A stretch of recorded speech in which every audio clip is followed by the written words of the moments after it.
வணக்கம். பயிற்சி 4.2 7ஆம் வகுப்பில் 2ஆம் பருவத்தில் பயிற்சி 4.2 வடிவியலில் ஃபஸ்ட்டு கணக்கு இப்போ பார்க்க போகிறோம். இதெல்லாம் எளிமையான கணக்குகள்.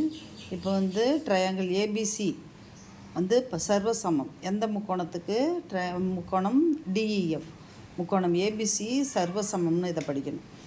இது டிஇஎஃப் என கொடுக்கப்பட்டுள்ளது எனில் ஒத்த பக்கங்களை எழுது, ஒத்த கோணங்களை எழுதுகன்னு சொல்லியிருக்காங்க. நம்ம முதல்ல என்ன செய்யணும், படம் வரைஞ்சிக்கணும். ஏபிசி டிஇஎஃப்னு படம் வரைஞ்சிக்கணும்.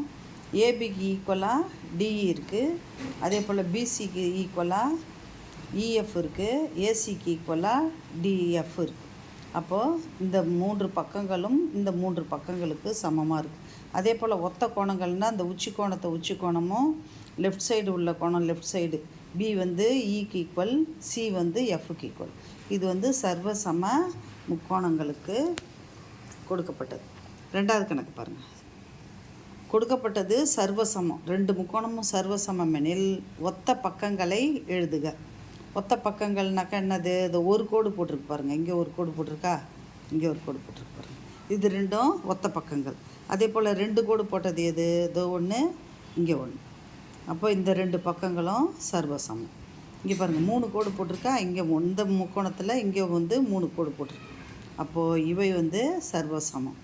இப்போ சர்வசம முக்கோணங்கள் கண்டுபிடி. இந்த பயிற்சி மிக மிக எளிமையானது. அதனால் நம்ம அப்படியே ஓரலாகவே பார்த்துடலாம். இங்கே பாருங்கள், இந்த பக்கம் எதுக்கு சமம், பிக்யூ எதுக்கு சமம், எம்னு சொல்லக்கூடாது. இந்த 3 கோடு எங்கே இருக்குது, எம்என்னுக்கு நேராக இருக்குது பாருங்கள். இந்த 3 கோடு எந்த பக்கத்தில் இருக்கோ அதுதான் இதுக்கு சமம். அதே போல் இங்கே 2 கோடு இருக்குங்களா, இந்த பக்கம் இதுக்கு சமம். அந்த மாதிரி சொல்லணும். கோணங்கள் பார்த்திங்கன்னா அதே போல் இது 90 டிகிரி, இதுவும் என் 90 டிகிரி. அப்போ பி ஆங்கிளுக்கு ஈக்குவலாக இருக்கிறது என் ஆங்கிள். அதே போல் இங்கே 2 கோணத்துக்கு 2 கோடு போட்டிருக்கு பாருங்கள். அதே போல் இங்கேயும் 2 கோடு போட்டிருக்கா.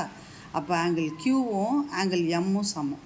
இந்த மாதிரி தான் சர்வசம முக்கோணங்களை நம்ம சமப்படுத்தி பார்க்கணும். 3வது கணக்கு பாருங்கள். கேள்வி என்ன கொடுத்துருக்கு பாருங்கள்.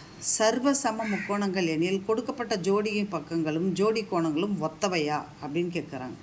இப்போ ஆங்கிள் ஏ எதுக்கு சமம்னு பார்த்தீங்கன்னா இந்த 2 கோடு எதுலேயுமே இல்லை, சிங்கிளாக தான் போட்டிருக்கு. அதனால் இது 2மே கிடையாது. ஆங்கிள் ஏ ஆங்கிள் ஜிக்கு சமம். அப்போ இது தவறு. அதுக்கு அடுத்தது ஆங்கிள் பி இ பாருங்கள். ஆங்கிள் பி கோணமே கொடுத்துடல. இங்கே ஆங்கிள் இக்கு ஈக்குவல்னு கொடுத்துருக்காங்க. இது ஒரு கோணம் கொடுத்துருக்காங்க. அப்போ இது ஒரு கோணமாக 2 கோணமாக 3 கோணம் அளவான்ட்டு இதை சர்வசமப்படுத்தலை.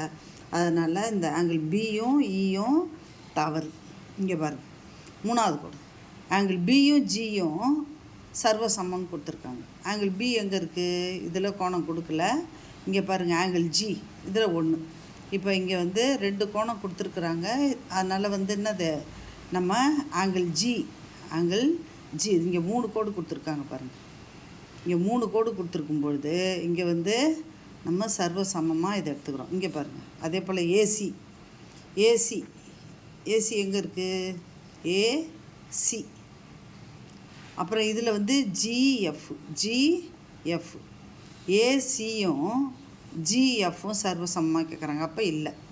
பிஏ பாருங்கள், பிஏ எங்கே இருக்குது, பிஏ பேஜ் அதை பக்கம் பிஏ சமம் எஃப்ஜின்னு சொல்கிறாங்க. எஃப்ஜி இது 2மே 3 கோடு கொடுத்துருக்கா. அப்போ இந்த 2 பக்கங்களும் சர்வசமம். இதே போல் தான் நம்ம போடணும்.